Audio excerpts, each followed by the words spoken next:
غریب خو تباه نه شو خو جلات خان تباه شو.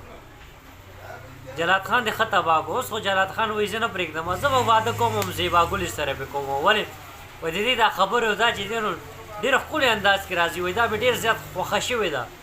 وایي داسې مې خوښه شوې ده بس زما زړه غواړي چې اوس ورشم اوس ورسې واده وکړم.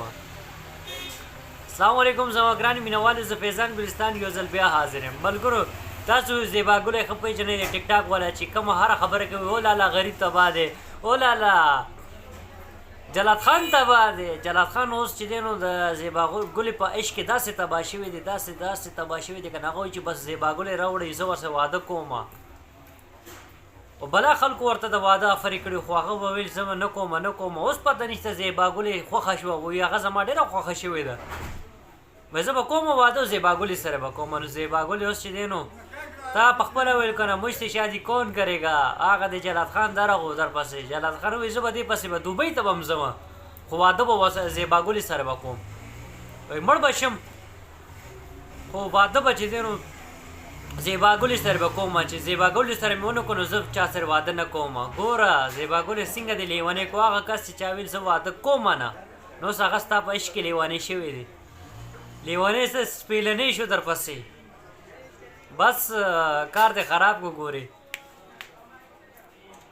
سم دم بنده دې خراب کو. هم تا دا غوښتله که نه تا ویلې مجھ سے شادي کون کرے گا. هلته کې جلات خان را پاسېد وویل تا سره به هېڅ څوک هم نه کوي زه به کومه. وایي چې څونه ځمکه وې څونه جایدادونه وې زه به دله در کوم خو واده به هم تا سره کوم. چې ته وې نو دلته کې راشه دوبۍ کې به درځم او تا سره به واده کوم. نو زیبا ګلې اوس ته څه خیال دی؟ جلات خان دې تباه کو. ګورې مکمل تباه دی کو مکمل. ګرځه مزې کوه دا خبرې خوند نه کوي. ګوره زیبا ګلې انسان دې تباه کو که نه جلات خان دې تباه کو.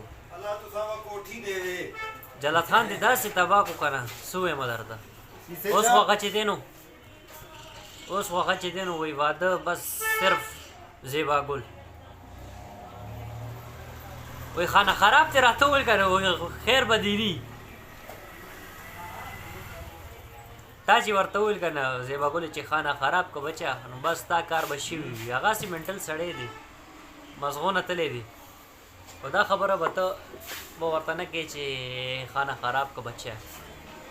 بس ملګرو زما دا میسج دا پیغام و. بس جلات خان چې دی نو اوس واده غواړي هغه وایي زه به واده کوم هم زیبا ګلې سره به کوم. نو بس زیبا ګلې اوس چې دی نو خبره ډن شوې ده. دوستانو زما دا میسج دا پیغام و چې ویډیو کې ما څه غلطي شوي نو زه بخښنه غواړم. انشاءالله ډېر ژر یوې نوې ویډیو کې به ملاقات کېږي. تر هغه پورې اجازت غواړم د لوی الله په امان والسلام.